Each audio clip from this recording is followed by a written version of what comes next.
Praise the Lord. आप सभी को जय मसीह की। मैं मसीह मंथन की तरफ से सिस्टर एस्तर, जो कि आप लोग के सामने खरी शिक्षा को लेकर आती हूँ। और जब मैं मरकुस की पुस्तक का अभी हम लोग फ़िलहाल स्टार्ट किया, हम लोगों ने अध्ययन करना, तो मरकुस की जब पुस्तक पढ़ रही थी तो उसका लेखक जो था वो यीशु मसीह का शागिर्द नहीं था। जब सारे 12 शागिर्द चुने गए, उनमें से मरकुस जो था शागिर्द नहीं था। पतरस के साथ रहते रहते उसे सब कुछ पता चला, लेकिन एक समय था जब वो एक दर्शक के समान था। कहाँ लिखा है? ये मरकुस की पुस्तक उसके 14 अध्याय और उसके 51 और 52 में लिखा है कि एक जवान अपनी नंगी देह पर चादर ओढ़े हुए उसके पीछे हो लिया और लोगों ने उसे पकड़ा, पर वह चादर छोड़कर नंगा भाग गया। ये जो वर्सेस है आपको किसी भी गॉस्पल में नहीं मिलेगी। क्यों? क्योंकि मरकुस अपने बारे में बता रहा है, अपने बारे में बता रहा है कि मैं एक समय में दर्शक था, और दर्शक खाली देखने के लिए आता है कि अब क्या होगा, अब क्या होगा। लेकिन हम विश्वासियों को, जो कि यीशु को अपना प्रभु, अपना उद्धारकर्ता ग्रहण कर लेते हैं और प्रभु के वचन में चलते हैं, तो जैसे जैसे हम वचन को पढ़ते हैं तो हमें वचन की और भी गहराइयाँ समझ में आने लगती है। जैसे कि मरकुस का 5वां अध्याय, यहाँ पर हमें 3 घटनाओं के बारे में पता चलता है, जिसमें से मैं एक घटना के बारे में आपको बताना चाहती हूँ। क्योंकि जब हम गॉस्पल पढ़ते हैं तो हमें सब घटनाएं दिखाई देती हैं कि ये उस समय हुआ था जब प्रभु यीशु मसीह पृथ्वी पर थे और पृथ्वी पर लोग उनसे मिलते थे। तो यहाँ एक स्त्री थी जिसका वर्णन बहुत सालों से हम लोग पढ़ते हैं, और बचपन से जब से हम चर्च जाते हैं तो हमने ये कहानी सुनी होती है कि एक स्त्री थी, और वो स्त्री जो कि जिसको 12 वर्ष से लहू बहने का रोग था। एक ऐसा रोग था जिसका चंगा होना बहुत ही कठिन हो रहा था उस समय के हिसाब से। लेकिन अगर हम ऐसी स्त्री को देखें तो वो व्यवस्था के अनुसार अछूत थी। उस वो किसी से मिल नहीं सकती थी, किसी के साथ वो बैठ उठ नहीं सकती थी, क्योंकि उसकी दशा ऐसी हो गई थी। क्योंकि यहाँ पर जब हम लय अवस्था उसका 15 अध्याय और उसकी 25 से 30 आयत तक पढ़े तो यहाँ पर लिखा है कि फिर यदि किसी स्त्री के अपने मासिक धर्म के नियुक्त समय से अधिक दिन तक रुधिर बहता रहे, या उस नियुक्त समय से अधिक समय तक ऋतुमती रहे, तो जब तक वह ऐसी दशा में है तब तक वह अशुद्ध ठहरी रहे। तो वो अशुद्ध औरत थी, वो किसी से मिल नहीं सकती थी, और वो इस व्यवस्था को जानती थी, इस नियम को जानती थी। उसके बावजूद भी उसने एक एक हिम्मत दिखाई, और उससे पहले कि उसने अपना जो बहुत वेदों से अपना दुख उठाया और अपना सब माल व्यय करने पर भी उसे कुछ लाभ ना हुआ, परंतु और भी रोगी हो गई थी। ऐसा नहीं है कि हम डॉक्टर के पास नहीं जा सकते, उस समय भी वैद्य थे, वो वैद्यों के पास भी गई थी। आज अगर कोई ऐसी बीमारी में है तो वो डॉक्टर के पास जा सकता है, डॉक्टर से सलाह ले सकता है, लेकिन डॉक्टर की दवाई फेल हो गई। यहाँ हम देखते हैं कि 12 बरस से उसने अपना पैसा जो था डॉक्टरों में दिया और वैद्यों को दिया, लेकिन उसे कुछ लाभ नहीं हुआ, बल्कि वो और रोगी हो गई। रोगी हो जाने के बावजूद भी उसने चर्चा सुनी।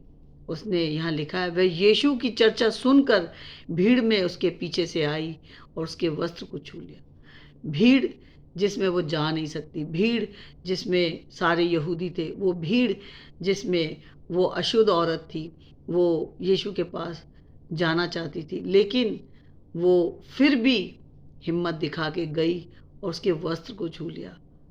लिखा है, क्योंकि वह कहती थी यदि मैं उसके वस्त्र को छू लूँगी तो चंगी हो जाऊँगी। ये कैसे हो गया? उसने कैसे, कहाँ सुना था? वो तो जवान औरत थी। जब उसको ये बीमारी नहीं होगी, 25-30 साल की होगी या उससे ज़्यादा की होगी, लेकिन 12 साल से उसको ये प्रॉब्लम थी। उससे पहले वो भली चंगी थी। वो सिनेगॉग में जाती थी, और सिनेगॉग में जब वो वचन सुनती थी तो उसे उस दिन जब वो भीड़ में प्रभु यीशु मसीह से मिलने के लिए निकली घर से, क्योंकि उसने कहा मेरा पैसा सब खत्म हो गया, लेकिन उसे एक बात याद आई। आज भी हम देखते हैं कि भीड़ की भीड़ जाती है, भीड़ की भीड़ चर्चों में इकट्ठी होती है, भीड़ की भीड़ यीशु मसीह के आश्चर्य कर्मों को देखने जाती है, लेकिन वो भूल जाते हैं, ख़ास तौर पे विश्वासी भी, उन्हें वचन याद नहीं रहता। वो अपनी परेशानी के लिए चर्च में जाते हैं, पास्टर से बोलते हैं हमारे लिए दुआ करो, हमारे लिए प्रार्थना करो, ताकि हमारी बीमारी, हमारी तकलीफ़ दूर हो जाए।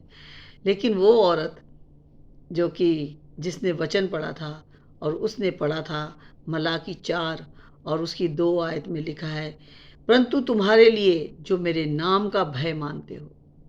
आज हर एक विश्वासी के लिए जो प्रभु यीशु मसीह पर विश्वास करते हैं, उसका भय मानते हैं, धर्म का सूर्य उदय होगा और उसकी किरणों के द्वारा तुम चंगे हो जाओगे। उस औरत को ये बात याद आ गई कि मैंने जब सिनेगोग में गई थी तो मैंने सुना था कि अगर मैं उसको छू लूँगी तो मैं चंगी हो जाऊँगी। और वो जो वस्त्र के अंदर, जैसे हम देखते हैं कि जो याजक लोग होते थे वो जो शॉल पहनते थे, उस शॉल के अंदर जो जिसको कहते हैं फुंदने जैसे कुछ लटकन जैसी सी होती है, जो वस्त्र के शॉल के अंदर होती है, वो व्यवस्था थी जो उनको याद दिलाती थी। तो उसे भी वो व्यवस्था याद आ गई कि अगर मैं उसके वस्त्र को छू लूँगी तो क्या हो जाएगा, मैं चंगी हो जाऊँगी। आज अगर हमको ये बात याद नहीं आती कि परमेश्वर का एक भयानक दिन है, आज अपने मनों को कठोर ना करो। इब्रानियों 3 पुस्तक में लिखा है कि आज तुम अपने मनों को कठोर ना करो। या अगर हमें ये बात याद नहीं रहती कि मत डर, मैं तेरे साथ हूँ। अगर ये बातें हमें परमेश्वर का वचन याद नहीं आता तो हम अपनी परेशानी से जूझते रहते हैं, हम अपनी परेशानी से लड़ते रहते हैं, क्योंकि हम भूल जाते हैं कि हमारा प्रभु, जो प्रभु यीशु मसीह है, वो कहता मत डर, मैं तेरे साथ हूँ। तो यहाँ पर भी वो स्त्री जिसने एक जोखिम उठाया, भीड़ में गई और भीड़ में जाकर उसने यीशु मसीह के वस्त्र को छुआ और तुरंत उसका लहू बहना बंद हो गया और उसने अपनी देह में जान लिया कि मैं उस बीमारी से अच्छी हुई हूँ। वो कितनी तकलीफ़ में, दर्द में, पीड़ा में होगी, कमज़ोर होगी, 12 साल से वो इस बीमारी में थी। लेकिन उस दिन उसको जब उसने वस्त्र को छुआ तो उसको ऐसा महसूस हुआ कि अब मेरा दर्द चला गया, मेरे बदन का दर्द चला गया और वो जान गई कि अब मैं अच्छी हो गई हूँ। यीशु ने तुरंत अपने में जान लिया कि मुझ में से सामर्थ निकली है। यहाँ हम देखते हैं कि प्रभु यीशु मसीह को भी पता चल गया कि मुझे किसी ने खास मकसद के लिए छुआ है। मुझे भी किसी ने, जो कि भीड़ में आया, वो इस विश्वास के साथ आया कि मैं अगर उसके वस्त्र को छू लूँ। वो व्यवस्था को जानता है। आज भीड़ जो चर्चों में जा रही है, अगर वो अनुग्रह को नहीं जानती तो वो बहुत बड़े धोखे में है। अगर अभी भी कोई भाई या बहन मुझे सुन रहा है और उसने यीशु को अपना प्रभु, अपना उद्धारकर्ता ग्रहण नहीं किया, अगर उसने अभी भी उस अनुग्रह को नहीं जाना जो मेरे और आपके लिए, जिसने सारी व्यवस्था को पूरा कर दिया, जिसने यहूदियों की सारी व्यवस्था को पूरा कर दिया, वो अनुग्रह उनके बीच में था। और वो स्त्री जो कि व्यवस्था को सुन चुकी थी और उसने आकर प्रभु यीशु मसीह के वस्त्र को छू लिया और यीशु मसीह ने कहा कि मुझ में से सामर्थ निकली है। और भीड़ में से पीछे फिर कर पूछा, मेरा वस्त्र किसने छुआ? कोई तो एक ऐसा है जो इस बिलीव के साथ आया, विश्वास के साथ आया। आज वो भाई बहन अगर अपनी तकलीफ़ से जूझ रहा है, अपनी परेशानी से जूझ रहा है, तो उसे किसी के पास जाने की ज़रूरत नहीं है, उसे प्रभु यीशु मसीह के पास आने की ज़रूरत है। प्रभु यीशु मसीह कहते हैं मैं तेरे साथ हूँ। और यहाँ पे जब वो कहता है कि मुझे किसी ने छुआ है, तब उसने उसे देखने के लिए जिसने ये काम किया था चारों ओर दृष्टि की। प्रभु जानते थे, ऐसा नहीं है प्रभु यीशु मसीह नहीं जानते थे, लेकिन प्रभु चाहते थे कि वो खुद सबके सामने अंगीकार करें। आज भी प्रभु चाहते हैं कि हम संसार के सामने यीशु को अपना प्रभु जाने। यीशु को वो यीशु न जाने जो क्रिसमस वाले दिन लोग लाल टोपी पहनकर और क्या कहते प्रभु यीशु मसीह का जन्मदिन मनाते। वो यीशु नहीं बल्कि यीशु को अपना प्रभु जाने, और यीशु जानता था चारों ओर दृष्टि की। तब वह स्त्री ये जानकर कि मेरी कैसी भलाई हुई है, डरती और कांपती हुई उसके पैरों पर गिरकर उससे सब हाल सच सच कह दिया। यहाँ हम देखते हैं वो छुप नहीं सकी। हम छुप सकते हैं? नहीं छुप सकते। आज हम जैसी भी हालत में हैं, जैसे भी हैं, परमेश्वर से छुप नहीं सकते। चाहे हम कितना भी कोशिश करें अपने आप को छुपाने के लिए, लेकिन हम अपने प्रभु से छुप नहीं सकते। और वो स्त्री भी छुप ना सकी और डरती हुई आई। उसने उससे कहा, पुत्री, तेरे विश्वास ने तुझे चंगा किया, कुशल से जाओ और अपनी इस बीमारी से बची रहे। सोचे कि प्रभु यीशु मसीह उसे उस समय पुत्री कह रहे, जबकि प्रभु यीशु मसीह सिर्फ 33.5 साल के थे। और वो स्त्री भी ज़्यादा बूढ़ी नहीं, जवान नहीं थी, बच्ची नहीं थी। हम उम्र को उसने पुत्री कहा। यहाँ पर प्रभु यीशु मसीह ने दिखाया कि जिसने मुझे देखा उसने पिता को देखा। प्रभु यीशु मसीह ने कहा पुत्री। और हम भी जब यीशु मसीह के पास आते हैं तो उस परमेश्वर की संतान बन जाते हैं, क्योंकि वचन में लिखा है यूहन्ना में कि जितनों ने प्रभु यीशु मसीह पर विश्वास किया वो उसके बेटा और बेटी बन जाते हैं। तो आज भी मौका है, चाहे कोई व्यक्ति, कोई भाई या बहन किसी बीमारी में है, किसी दुख में है, किसी तकलीफ में, उसे किसी के पास जाने की ज़रूरत नहीं। उसे आना है तो सिर्फ और सिर्फ प्रभु यीशु मसीह के पास, क्योंकि प्रभु यीशु मसीह है जो हमारी तकलीफ़ों से, चाहे हम कितने भी डॉक्टरों के पास चले जाएं, डॉक्टरों के पास अपना इलाज करा लें, लेकिन असली इलाज हमारा जो प्रभु यीशु मसीह के पास है। क्योंकि प्रभु यीशु मसीह नहीं चाहते कि हम नाश हो जाएं। प्रभु यीशु मसीह इसीलिए इस दुनिया में आए, खाली रोग बीमारी को चंगा करने नहीं। हाँ, वो भी किया उन्होंने, ऐसा नहीं है कि प्रभु रोग बीमारी से चंगा नहीं करता, लेकिन वो भी उसकी इच्छा से, उसकी मर्जी से।